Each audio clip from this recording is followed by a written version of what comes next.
Assalamualaikum. Kembali lagi di channel saya. Sebelumnya, yang belum subscribe, tolong subscribe dan aktifkan tanda loncengnya supaya kamu tidak ketinggalan cerita-cerita menarik dari saya. Tepat pukul 11 siang, Santi dan Ahmad akhirnya sampai di depan sungai.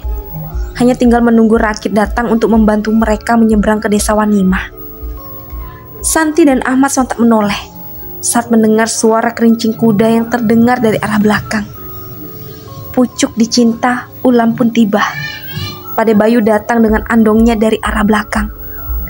Setelah hujan reda, Joko memang menyuruh Pade Bayu ke pasar untuk membeli bahan-bahan makanan untuk bekal mereka menuju hutan larangan. Loh, kok Santi ikut lagi? Tanya Pade Bayu. Iya Pak De, jawab Santi sembari tersenyum kuda. Ahmad menjelaskan kronologi mengapa Santi bisa sampai ikut kembali.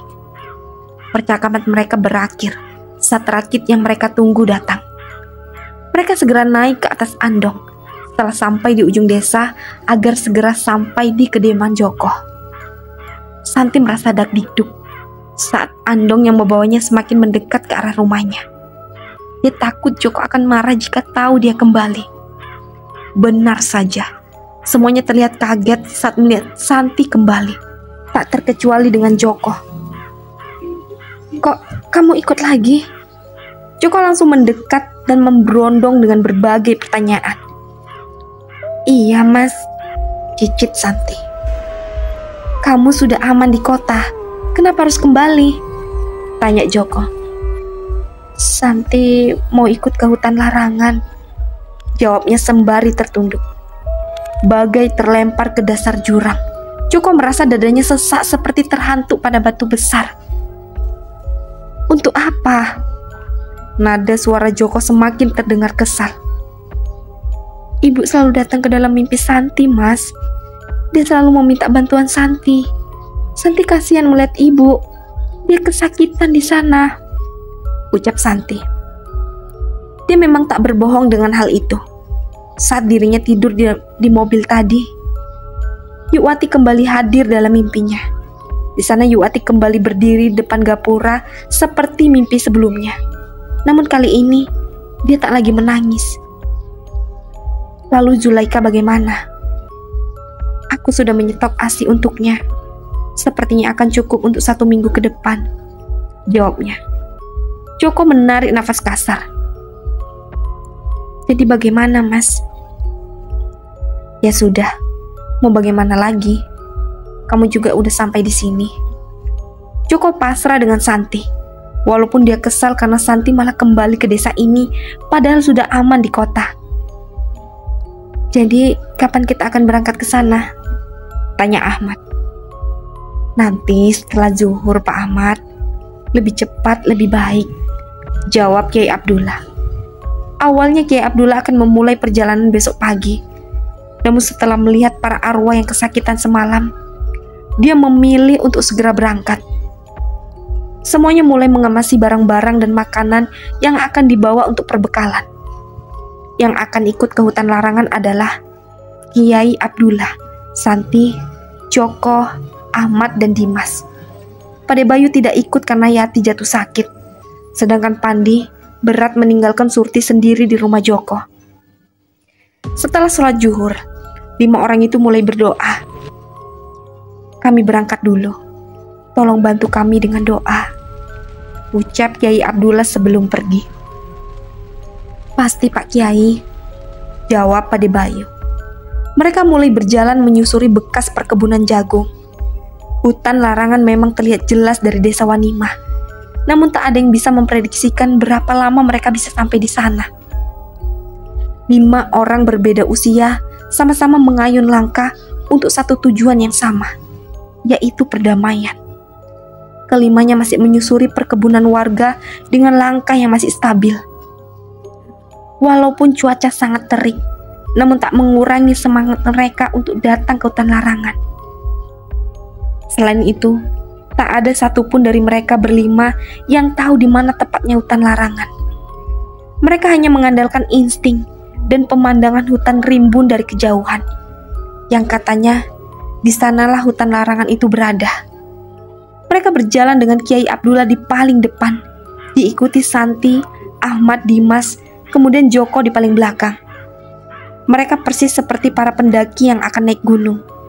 Bahkan Kiai Abdullah yang biasa memakai gamis dan sorban, kini memakai kaos dan celana panjang. Joko dan Dimas menggendong tas berisi perbekalan dan beberapa alat yang mungkin dibutuhkan di sana. Sedangkan Kiai Abdullah dan Ahmad dibiarkan tak membawa apapun karena usia mereka tak lagi muda, termasuk Santi. Tasbih khusus yang dititipkan pada Ahmad tak henti-hentinya berputar di tangan Kiai Abdullah. Bukan tidak mungkin, Basur sudah mengetahui rencana kedatangan mereka.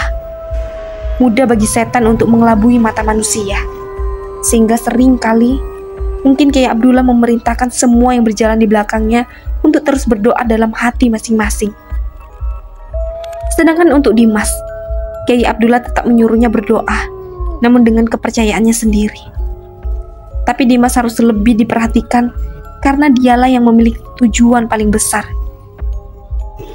Jalur masih terbilang landai karena masih melewati perkebunan warga.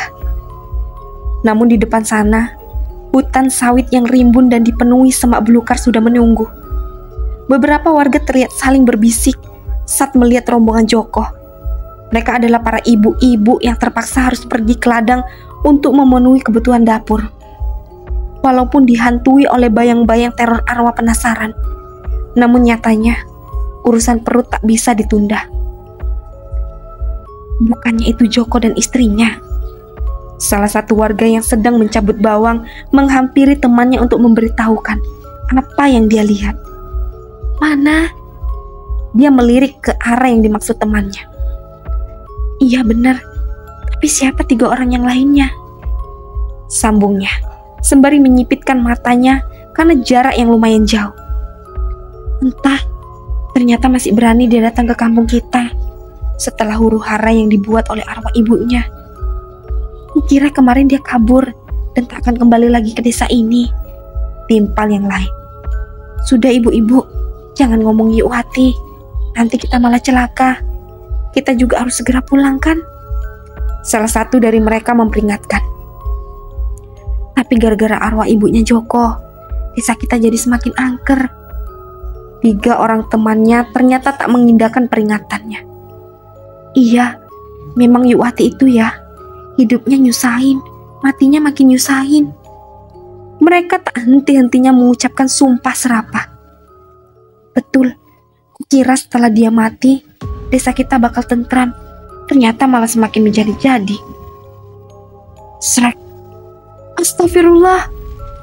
Keempatnya terjingkat saat melihat beberapa gundukan tanaman daun bawang yang tiba-tiba ditebas oleh sesuatu yang tak terlihat.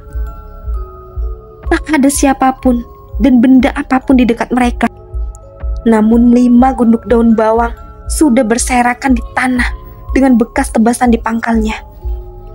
Tuh kan ibu-ibu, apa saya bilang, dia pasti marah saat ini. Keempat wanita itu langsung memungut sayuran yang tadi terlempar karena terkejut. Mereka segera lari tunggang langgang meninggalkan ladang. Padahal keempatnya baru datang dan belum selesai dengan kegiatan mereka. Joko dan yang lainnya saat ini sudah sampai di hutan sawit. Joko menggantikan Kiai Abdullah yang berjalan di depan, karena dia harus menebas semak belukar yang menghalangi jalan mereka. Ahmad menunjuk ke arah semak belukar yang tak jauh dari tempat mereka berdiri. Sontak semuanya ikut menoleh ke arah yang dimaksud. Mana Pak? Santi mengerahkan semua pengalihannya. Namun tak ada yang dia lihat selain semak-semak. Itu ular piton. Ahmad bergidik ngeri sembari menjauh. Mana? Semuanya bertanya-tanya sembari menajamkan penglihatan. Lebih baik kita istirahat dulu.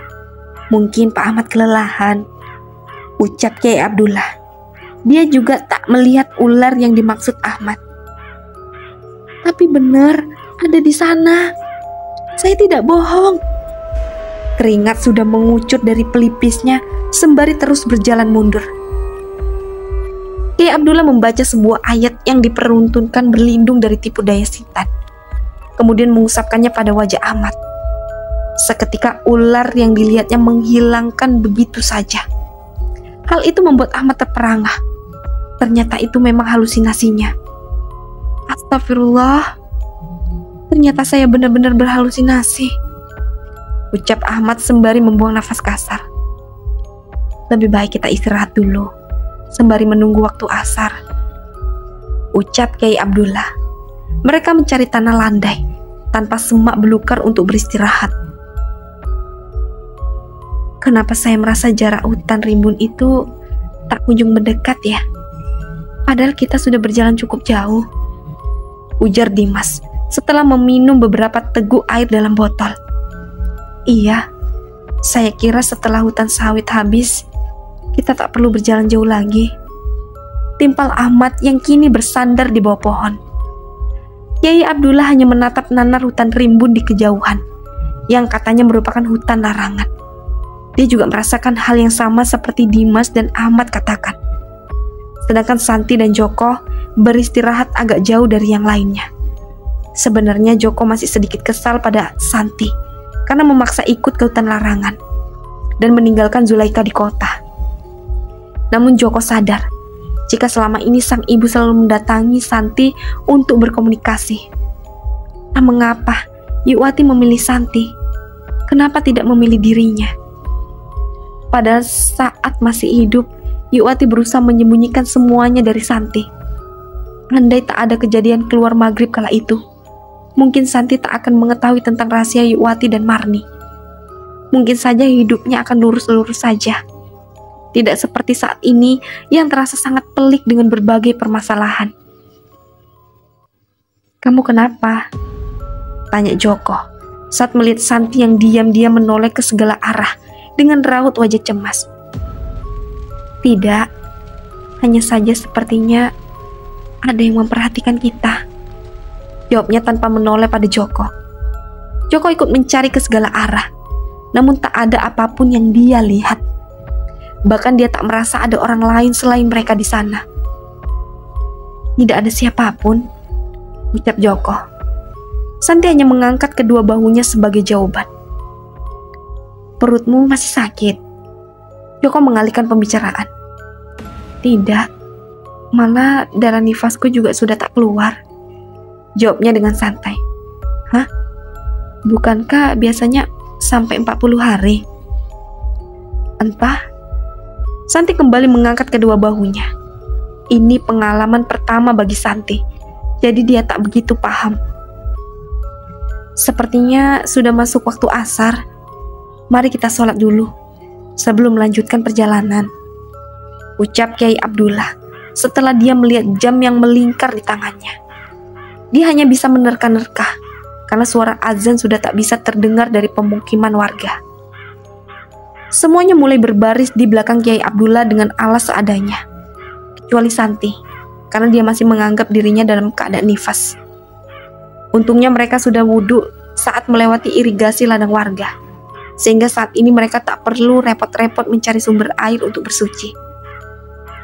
Kiai Abdullah mengangkat kedua tangannya.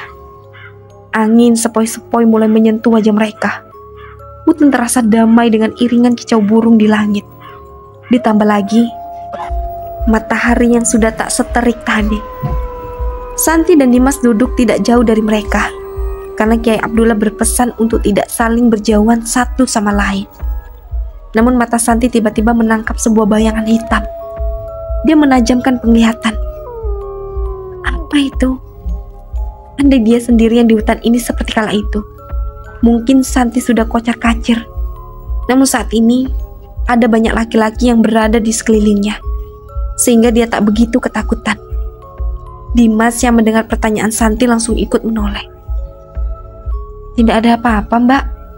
Mungkin hanya halusinasi seperti Pak Ahmad tadi," ucap Dimas dengan suara pelan, karena tak ingin mengganggu kekhusyukan yang sedang sholat. "Semoga saja," jawab Santi. Setelah selesai melaksanakan sholat asar berjamaah, berzikir dan berdoa, Kiai Abdullah langsung mengajak semuanya untuk kembali melanjutkan perjalanan. "Ayo, kita harus secepatnya pergi dari sini," tutur Kiai Abdullah pada Joko yang sedang membereskan air minum ke dalam tas, sedangkan yang lainnya sudah siap berjalan kembali. "Baik Pak Kiai." Karena terburu-buru, akhirnya Joko tak sempat menyusun botol air mineral itu. Dia hanya memasukkan secara acak. Yang penting resleting tas bisa ditutup. Secepatnya dia memindahkan ke punggungnya, lalu beranjak mengikuti yang lainnya. Tidak biasanya Kiai Abdullah gerasak-gerusuk seperti ini, keluh Joko sembari membenarkan posisi tasnya yang terasa tak nyaman. Langkah mereka juga terasa semakin cepat.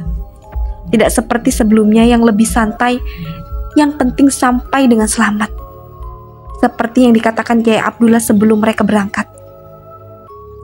"Saya minta semuanya jangan putus berdoa," ujar Kiai Abdullah tanpa menoleh. "Baik Pak Kiai." Entah apa yang membuatnya terlihat tidak tenang seperti itu. Namun hal yang sama juga dirasakan oleh Santi. Santi sedikit ragu. Apakah rasa cemas yang dia rasakan sama dengan apa yang Kiai Abdullah rasakan? Jika itu benar, maka dugaan Santi selama ini tidak salah lagi. Santi tak berani menoleh ke belakang. Dia hanya fokus ke depan dengan mulut yang tak henti melafalkan segala doa. Matanya terus menatap punggung sang ayah untuk memastikan jika dia tak terpisah dari rombongan. Sebelum pergi meninggalkan tempat mereka melakukan sholat berjamaah tadi, Santi sempat melihat sosok makhluk yang menempel di batang pohon besar.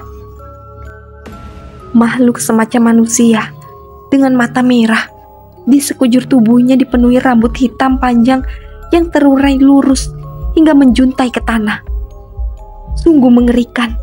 Santi bergidik ngeri jika mengingat hal itu. Apa hal itu juga yang membuat Kiai Abdullah mengajak semuanya pergi dengan terburu-buru? Jika benar, itu artinya aku bukan halusinasi. Apa jangan-jangan? Tidak mungkin. Penyakitku sudah lama sembuh. Tidak mungkin kembali lagi. Santi menggelengkan kepalanya dengan cepat, menepis semua yang buatnya khawatir. Pikirannya tiba-tiba melayang ke masa lalu, membuat dia sejenak melupakan perintah Kiai Abdullah untuk terus berdoa. Astagfirullah.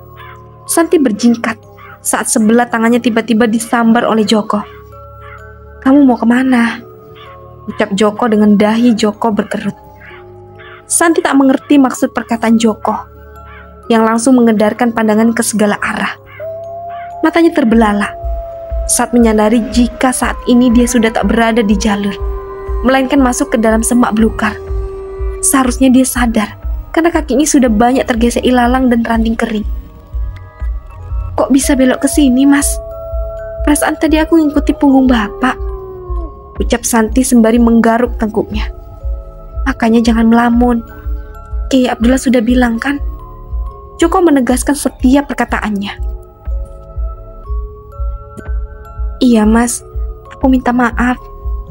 Joko menarik tangan Santi agar kembali ke jalur mengikuti langkah Kiai Abdullah dan yang lainnya. Ternyata penunggu hutan ini mengerikan juga, batin Santi. Dia begitu yakin jika tadi dia tak berbelok sama sekali. Untung saja di belakangnya masih ada Joko. Kalau tidak, mungkin Santi sudah hilang tanpa orang lain sadari. Semakin jauh mereka melangkah, semakin rapat pula hutan yang mereka pijak.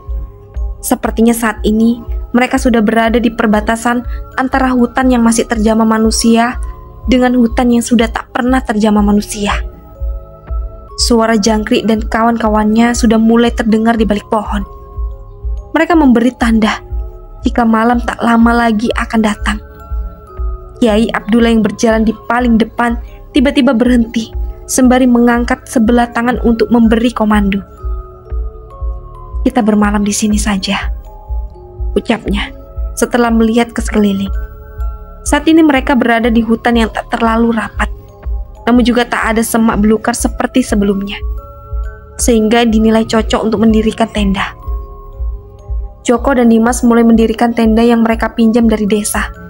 Tenda itu cukup luas, dan diperkirakan bisa menampung sekitar 7 orang. Biasanya tenda itu digunakan untuk pengungsian warga jika ada musibah longsor. Sedangkan Santi mulai memasak menu sederhana setelah Kiai Abdullah dan Ahmad bahu-membahu membuat api unggun kecil sebagai tungku. Setelah tungku siap, Kiai Abdullah dan Ahmad memilih beristirahat sedikit menjauh dari yang lainnya. Tubuh yang tak lagi prima seperti saat masih muda dulu membuat mereka lebih cepat lelah. Apalagi Ahmad yang langsung ikut perjalanan 2 jam setelah menyetir dari kota. Pak Ahmad, saya merasa penyakit Santi yang dulu kembali lagi. Kiai Abdullah memulai percakapan. Ahmad tentu saja terkejut. Penyakit yang membuat masa kecil Santi terkesan suram itu sudah menghilang sejak 10 tahun lalu. Lalu mengapa saat ini Kiai Abdullah mengungkitnya lagi? Ahmad jadi teringat di mana dulu dia dan Asri membawa Santi kemana-mana untuk mengobati penyakitnya. Hingga akhirnya mereka bertemu dengan Kiai Abdullah, dan dengan izin yang maha kuasa, penyakit itu hilang dengan perantara Kiai Abdullah. Kenapa Pak Kiai bicara seperti itu? Ahmad yang tadinya menghadap ke arah Joko langsung mengubah posisi duduknya pada Kiai Abdullah. Saya tidak tahu pasti, namun saya bisa melihat dari gerak-gerik Santi, jawab Kiai Abdullah seadanya. Ahmad memandangi anak semata wayangnya dengan tatapan nanar. Anak yang dulu terancam kehilangan nyawa itu kini sedang meniup tungku agar api tetap stabil. Apa dia akan kembali menderita seperti dulu? Gumam Ahmad. Jangan terlalu dipikirkan Pak Ahmad. Semoga saja itu hanya perasaan saya saja. Kiai Abdullah merasa bersalah karena telah memberitahu hal semacam itu di waktu yang kurang tepat. Tapi kalau benar bagaimana Pak Kiai? Ahmad mengembuskan nafas kasar. Itu artinya dulu penyakit itu bukan sembuh, melainkan hanya hilang untuk sementara dan bisa kembali kapan saja, jawab Kiai Abdullah. Bapak, Pak Kiai, ayo makan dulu. Makanan sudah matang. Santi sedikit berteriak karena jarak yang cukup jauh. Iya. Ahmad segera menghapus air matanya yang hampir menetes, kemudian berjalan beriringan dengan Kiai Abdullah agar Santi tak curiga. Masakan Santi matang bersamaan dengan tenda yang selesai berdiri, sehingga mereka bisa langsung menikmati makanan sebelum malam tiba.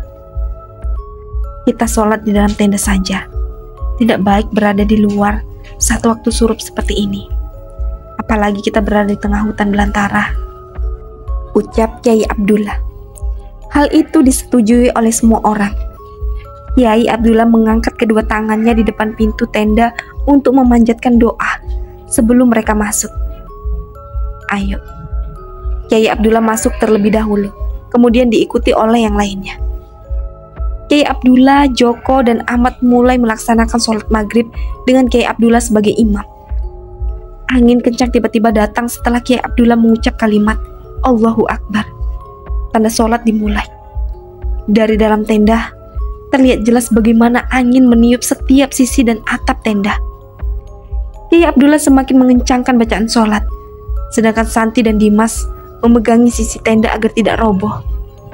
Santi tak berani menunjukkan kepanikannya. Dia takut hal itu akan membuat sholat mereka tidak khusyuk. Begitu juga dengan Dimas yang memilih diam, sembari berdiri memegangi sisi tenda. Namun terlihat jelas jika dia juga panik.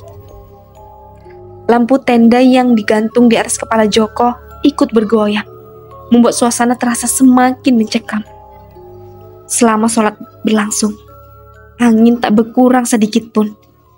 Jika didengar dari suara riaknya di luar sana, angin malah semakin bertambah kencang, bahkan terdengar mematahkan banyak ranting pohon, serta menebangkan dedaunan kering. Astagfirullah, ada apa ini?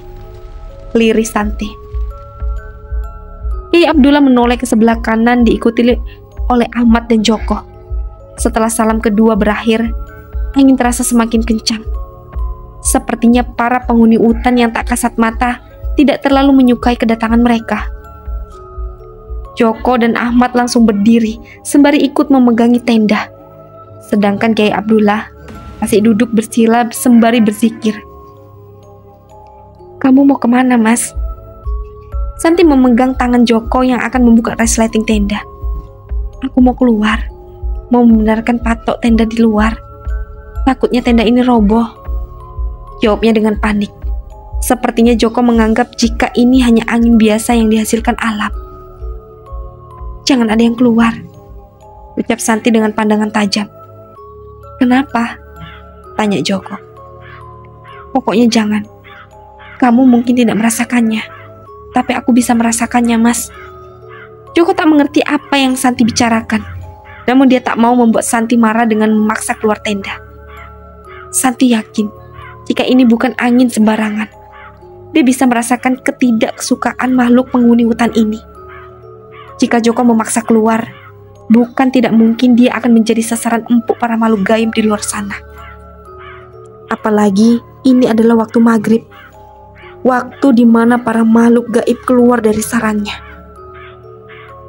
Suara ranting patah serta dedaunan kering yang tertiup angin terus terdengar dari luar. "Lebih baik kita berdoa, semoga tak ada hal buruk yang menimpa kita malam ini," ucap Santi. Namun Ahmad tidak terlalu tertarik dengan angin kencang ini. Dia lebih tertarik dengan kalimat-kalimat yang keluar dari mulut Santi. Ahmad jadi semakin yakin jika perkataan Kiai Abdullah tadi memang benar adanya. Ada rasa sedih yang besar dalam hatinya, namun tak bisa diungkapkan sebab Ahmad masih berharap jika hal itu hanya kebetulan dan tak ada hubungannya dengan masa lalu. Semakin lama angin semakin kencang. Kiai Abdullah yang tadinya masih terlihat tenang, kini ikut berdiri. Dia memandangkan azan dengan nada yang sedikit berbeda. Azan yang dia kumandangkan bertujuan untuk menghentikan angin yang ada di luar. Benar saja, tak lama setelah azan selesai, angin perlahan mengecil, menyisakan angin sepoi-sepoi. Mereka melepaskan kegegangan pada tenda sebab tenda sudah tak lagi bergoyang. Kini tenda terlihat lebih reot. Kendati begitu, Kiai Abdullah tak mengizinkan siapapun untuk keluar hingga esok hari, kecuali darurat seperti buang air kecil. Itu pun hanya diizinkan di samping tenda dengan seseorang yang menemani. Sebaiknya kita banyak-banyak berdoa, dan setelah sholat Isya, kita semua langsung tidur, perintah Kiai Abdullah tanpa bisa dibantah. "Baik Pak Kiai. Tenang saja, tak akan ada yang bisa merobohkan tenda ini kecuali izin Allah," sambungnya sebelum dia kembali bersila dan berzikir. Santi ikut duduk dengan yang lainnya. Santi bisa merasakan jika saat ini bukan hanya ada mereka di hutan ini, melainkan banyak sekali makhluk gaib yang mengelilingi tenda mereka. Andai ada seseorang yang bisa melihat, mungkin akan terlihat seperti pasar, saking banyaknya makhluk yang datang. Malam ini mereka berlima harus tidur dengan berbagai gangguan. Terdengar jelas suara tanah gembur yang dilempar ke atas tenda. "Astagfirullah," ucap semuanya. Hal itu terjadi terus-menerus hingga akhirnya berganti dengan suara lainnya. Kini tawa hantu berbaju putih berambut panjang yang terdengar. Suaranya terdengar sayup, namun berhasil membuat Dimas dan Joko merinding. Santi yang pernah membaca, jika suara kuntilanak terdengar jauh, maka sebenarnya keberadaan mereka sangat dekat. Begitu juga sebaliknya. Kadang suara langkah yang mengelilingi tenda, kadang suara lonceng kuda, kadang juga suara ledakan yang sangat kencang. Namun hal itu tak membuat orang-orang yang ada di dalam tenda terpancing keluar.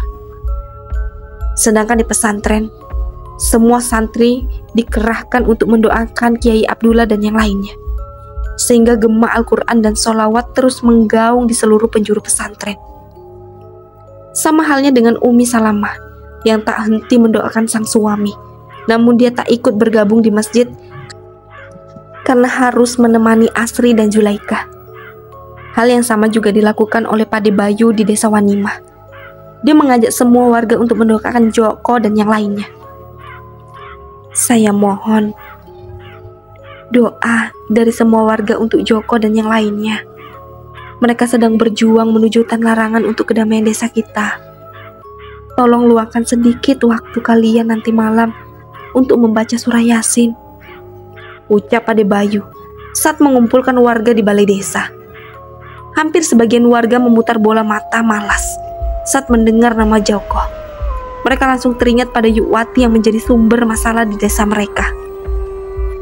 Saya sih ogah, biarkan saja mereka terjebak di hutan larangan selamanya. Saya juga ogah, ngapain capek-capek mendoakan orang yang sudah membuat susah banyak orang. Mending mendoakan diri sendiri. Udah bagus kemarin menghilang, malah ketemu lagi. Bikin kerjaan aja. Warga saling bersautan memberi pendapatan masing-masing dengan cara berbisik. Kebanyakan dari mereka benar-benar telah mengutuk keluarga Yukwati, walau sembunyi-sembunyi. Namun masih ada yang segelintir orang yang masih peduli karena kebaikan yang pernah Yukwati lakukan saat masih hidup dulu. Itulah mengapa manusia dianjurkan untuk berbuat baik dengan tetangga.